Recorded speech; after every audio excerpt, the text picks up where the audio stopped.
मेरा नाम ग्रेगरी है और यह घटना पिछले दिसंबर की है, जब मैं अपने घर में पूरे एक हफ्ते के लिए अकेला था। मेरी गर्लफ्रेंड छुट्टियों के लिए अपने माता पिता के पास चली गई थी और मैं काम की वजह से पीछे रह गया था। मैं न्यूयॉर्क राज्य के एक छोटे से शहर के शांत पड़ोस में रहता हूं। यहां घर एक दूसरे से काफी दूर दूर हैं और मेरी गली के ज्यादातर लोग क्रिसमस के लिए बाहर चले जाते हैं, तो मूल रूप से पूरी गली सिर्फ मेरे लिए ही थी। शुरुआत में मुझे शांति और सुकून का विचार अच्छा लगा। मैंने सोचा था कि मैं खूब आराम करूंगा, शायद कुछ शोज देख लूंगा और छुट्टियों की गर्माहट का थोड़ा आनंद लूंगा। लेकिन उस हफ्ते जो हुआ वह आज भी मेरे दिमाग में बिना किराए के रहता है। यह मेरी दूसरी रात थी जब मैं अकेला था। करीब 6:30 बजे थे और बाहर पूरी तरह अंधेरा हो चुका था। पूरा दिन हल्की बर्फबारी होती रही थी और मेरे आंगन और ड्राइववे पर सफेद परत जम गई थी। मैं रसोई में एक साधारण सा खाना बना रहा था, बस पास्ता और चिकन। आमतौर पर मेरी गर्लफ्रेंड ही हमारे लिए खाना बनाती है, मैं कोई खास शेफ नहीं हूं।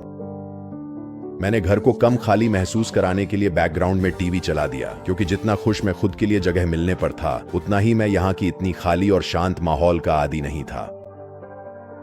जब मैं टेबल पर खाना खा रहा था, तभी मैंने कुछ अजीब सुना। मुझे सच में एक पल लगा यह समझने में कि वह क्या था। वह आवाज गाने जैसी लग रही थी। मैंने टीवी म्यूट कर दिया और ध्यान से सुना। आवाज निश्चित रूप से बाहर से आ रही थी। गाना थोड़ा और साफ सुनाई देने लगा और मुझे एहसास हुआ कि वह व्यक्ति जिंगल बेल्स गा रहा था। पहले तो मुझे लगा शायद कुछ पड़ोस के बच्चे बाहर खेल रहे हैं, लेकिन आवाज किसी बच्चे की नहीं लग रही थी। वह आवाज एक वयस्क आदमी की लग रही थी। मैं उठकर मुख्य दरवाजे की ओर गया, क्योंकि ऐसा लग रहा था कि आवाज वहीं से आ रही है। जैसे जैसे मैं पास गया, आवाज और तेज होती गई। जब तक मैं दरवाजे तक पहुंचा, ऐसा लग रहा था जैसे गाना ठीक मेरे दरवाजे के बाहर से आ रहा हो। मेरे पेट में अजीब सा एहसास हुआ, लेकिन उसी पल मैं अब भी सोच रहा था शायद वह बस कोई कैरोल गाने वाला था। मैंने दरवाजा खोला और मेरी पोर्च लाइट की रोशनी में एक आदमी खड़ा था, जिसकी उम्र करीब 35 साल रही होगी। उसने टोपी नहीं पहनी थी और उसकी कोट मौसम के हिसाब से बहुत पतली लग रही थी। लेकिन सबसे अजीब बात यह थी कि वह पूरी तरह से जिंगल बेल्स गाने में मग्न था और मेरे वेलकम मैट को ऐसे घूर रहा था जैसे उसे पता ही ना हो कि मैंने दरवाजा खोल दिया है। मुझे याद है कि मैंने जबरदस्ती हल्की सी मुस्कान दी, क्योंकि मुझे सच में समझ नहीं आ रहा था कि और क्या करूं। मुझे पहले कभी क्रिसमस कैरोल गाने वाले नहीं मिले थे, लेकिन फिर भी मैंने कभी नहीं सुना कि कोई वयस्क आदमी अकेले ऐसा करता हो। मेरी जानकारी के अनुसार यह तो आमतौर पर समूह में किया जाता है। वह खतरनाक नहीं लग रहा था, बल्कि वह थोड़ा उलझन में या शायद धीमा सा लग रहा था। मैंने तो यहां तक सोचा कि शायद वह किसी विशेष आवश्यकता वाला है या कुछ और, क्योंकि उसने मेरी मौजूदगी पर कोई प्रतिक्रिया नहीं दी। वह बस गाता ही रहा। जब उसने गाना खत्म किया तो मुझे उम्मीद थी कि वह कुछ बोलेगा या कम से कम चला जाएगा, लेकिन उसने बस एक सांस ली और फिर से शुरुआत से ही जिंगल बेल्स गाना शुरू कर दिया, उसी धीमी बेसुरी आवाज में। लेकिन अब वह मेरी ओर देख रहा था, सीधा आंखों में आंखें डालकर। मुझे महसूस हुआ कि मेरी मुस्कान गायब हो गई, क्योंकि अब यह अजीब लगने लगा था। मैं एक और मिनट वहीं खड़ा रहा, सुनने का नाटक करते हुए, भले ही मुझे असहज महसूस हो रहा था। मैं बार बार सोचता रहा कि वह दूसरी बार के बाद रुक जाएगा, लेकिन उसने ऐसा नहीं किया। वह बस गाने को दोहराता रहा। मैंने अपना फोन देखा और महसूस किया कि जब वह बार बार जिंगल बेल्स गा रहा था, तब लगभग 4 मिनट बीत चुके थे। आखिरकार मैंने तय किया कि अब बहुत हो गया। मैंने उसे विनम्र स्वर में धन्यवाद कहा और धीरे धीरे दरवाजा बंद कर दिया। मुझे लगा इससे वह चला जाएगा, लेकिन दरवाजा बंद होने के बाद भी मुझे गाने की आवाज आती रही। यह बिना रुके उसी तरह जारी रहा।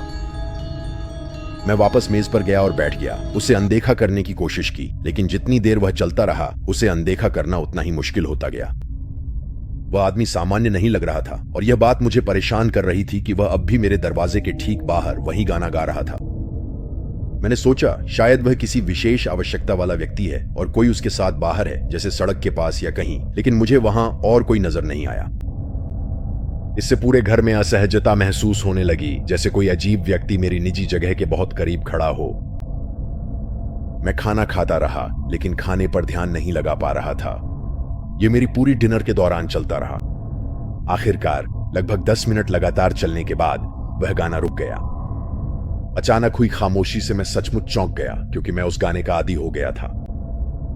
मैं धीरे धीरे उठा और वापस मुख्य दरवाजे की खिड़की की ओर चला गया। जब मैंने बाहर देखा तो मुझे उम्मीद थी कि वह आदमी जा चुका होगा, लेकिन वह अभी भी वहीं था। वह अपनी जगह बदल चुका था। अब वह मेरी ड्राइववे के छोर पर खड़ा था। वह बस मेरे घर की ओर मुंह करके पूरी तरह से स्थिर खड़ा था। अब वह गा नहीं रहा था। कम से कम यहां से तो मुझे कुछ भी सुनाई नहीं दे रहा था। वह बस बर्फ में खड़ा था, दरवाजे को घूरता हुआ। उसमें कुछ ऐसा था जो गाने से भी ज्यादा डरावना लग रहा था। वह ऐसा लग रहा था जैसे किसी का इंतजार कर रहा हो। मैंने दरवाजा थोड़ा सा खोला और उससे कहा कि वह यहां नहीं रह सकता, यह निजी संपत्ति है और उसे यहां से जाना होगा। वह बिल्कुल भी नहीं हिला। पूरा माहौल ही बहुत अस्वाभाविक था। आखिरकार मैंने उससे कहा कि अगर वह नहीं गया तो मैं पुलिस को बुला लूंगा। फिर मैंने दरवाजा फिर से बंद कर दिया। मैंने 1 और मिनट तक खिड़की से उसे देखा, लेकिन वह टस से मस नहीं हुआ। मैं सच में पुलिस को बुलाना नहीं चाहता था, क्योंकि मुझे लगा शायद उसके दिमागी हालत ठीक नहीं है और मैं हालात और खराब नहीं करना चाहता था। इसलिए मैंने तय किया कि बस ऊपर जाकर अपने बेडरूम का दरवाजा लॉक कर लूं और खुद को शांत करने की कोशिश करूं। मैंने कपड़े बदलने से पहले ऊपर की खिड़की से बाहर झांक कर देखा। वो आदमी ड्राइववे से जा चुका था। भगवान का शुक्र है। मुझे लगा मेरी धमकी काम कर गई। मैं बिस्तर पर गया, एक लैंप जलाया और खुद को शांत करने के लिए अपनी किताब पढ़ने लगा। शायद 20 मिनट ही बीते थे कि मुझे घर के पीछे से कुछ आवाज सुनाई दी। दुर्भाग्यवश मुझे तुरंत समझ आ गया कि वो क्या था। वो वही आदमी था, फिर से जिंगल बेल्स गा रहा था। फर्क बस इतना था कि अब आवाज मेरे पिछवाड़े से आ रही थी। मैं बिस्तर से कूदकर पीछे की खिड़की की ओर गया। जब मैंने नीचे देखा तो न सिर्फ वो मेरे पिछवाड़े में साफ दिखाई दे रहा था, वह पहले से ही मेरी खिड़की की ओर देख रहा था। वह आदमी मेरे पिछवाड़े में बर्फ पर खड़ा था, ठीक मेरे बेडरूम की खिड़की के नीचे। वह मुझे सीधे ऊपर देख रहा था जब वह गा रहा था। मैंने खिड़की खोलकर उस पर चिल्लाया कि मैं पुलिस को बुला रहा हूं। गाना तुरंत रुक गया। वह लगभग 3 सेकंड तक पूरी तरह चुपचाप वहीं खड़ा रहा। फिर वह अचानक पूरी ताकत से निचले स्तर के पिछले दरवाजे की ओर दौड़ पड़ा। जैसे ही वह मेरी नजरों से ओझल हुआ, मैंने अपनी जिंदगी की सबसे पागल आवाज सुनी।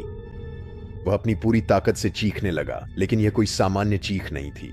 यह किसी डेथ मेटल सिंगर जैसी लग रही थी, लेकिन उससे भी ज्यादा पागलपन और विक्षिप्तता भरी थी। उसकी आवाज पूरे आंगन और पूरे घर में गूंज उठी। फिर धमाकों की आवाज आई। पीछे का दरवाजा बुरी तरह हिलने लगा जब उसने उसे लात मारी, उस पर जोर से टकराया और शायद दरवाजे का हैंडल भी तोड़ने की कोशिश की।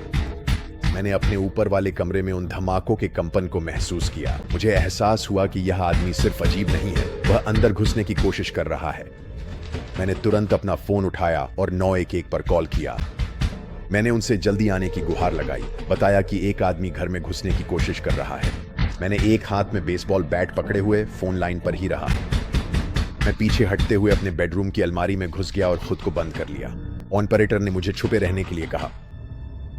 मैं अब भी नीचे से चीखें और धमाकों की आवाजें सुन सकता था और हर सेकंड ऐसा लग रहा था जैसे वह अंदर घुस जाएगा। फिर जैसे ही वे धमाके शुरू हुए थे, वैसे ही अचानक रुक भी गए। सब कुछ शांत हो गया, बस मेरी सांसों की आवाज रह गई थी। मुझे नहीं पता था कि वह चला गया है या अंदर आ गया है। मैं अलमारी में पूरी तरह से स्थिर बैठा रहा जब तक पुलिस नहीं आ गई। उन्होंने घर के बाहर का पूरा निरीक्षण किया और पुष्टि की कि पिछला दरवाजा अब भी बंद था। ऑपरेटर ने कहा कि मैं बाहर आकर उनसे मिल सकता हूं। जब मैं बाहर गया और उनसे मिला तो आखिरकार मुझे लगा कि मैं फिर से सांस ले सकता हूं। हम पिछवाड़े में घूमे और बर्फ में गहरे पैरों के निशान देखे, जो ठीक ठीक दिखा रहे थे कि वह कहां खड़ा था जब वह खिड़की से मुझे गाकर सुना रहा था और कहां से वह पीछे के दरवाजे तक दौड़ा था। फिर वे पैरों के निशान मेरे घर के पीछे जंगल की ओर चले गए। पुलिस वाले थोड़ी दूर तक निशान का पीछा करने गए, पर वापस आ गए क्योंकि रात में जंगल के अंदर गहराई तक जाना उनके लिए उचित नहीं था। उन्होंने ऐसा व्यवहार किया जैसे यह कोई बड़ी बात नहीं। उन्होंने मुझसे कहा कि लोग अक्सर अजीब व्यवहार करते हैं और जब तक मैं अपने दरवाजे बंद रखूंगा मुझे कोई परेशानी नहीं होगी। उन्हें उसे ढूंढने में दिलचस्पी नहीं दिखी और यह मुझे बहुत परेशान कर रही थी, पर मैं इतना घबराया हुआ था कि बहस नहीं कर सका। उनके जाने के बाद घर बहुत खाली और ठंडा सा महसूस होने लगा। मैंने हर दरवाजा और खिड़की बंद रखी और बार बार उन्हें जांचा। उस समय अब मुझे अकेले रहने का मन नहीं था। मैं बस चाहता था कि मेरी गर्लफ्रेंड वापस घर आ जाए। सौभाग्य से मैं क्रिसमस की पूर्व संध्या और क्रिसमस के दिन अपने माता पिता के घर चला गया। जहां तक उस आदमी की बात है, वह कभी वापस नहीं आया। कम से कम मुझे तो ऐसा ही पता है।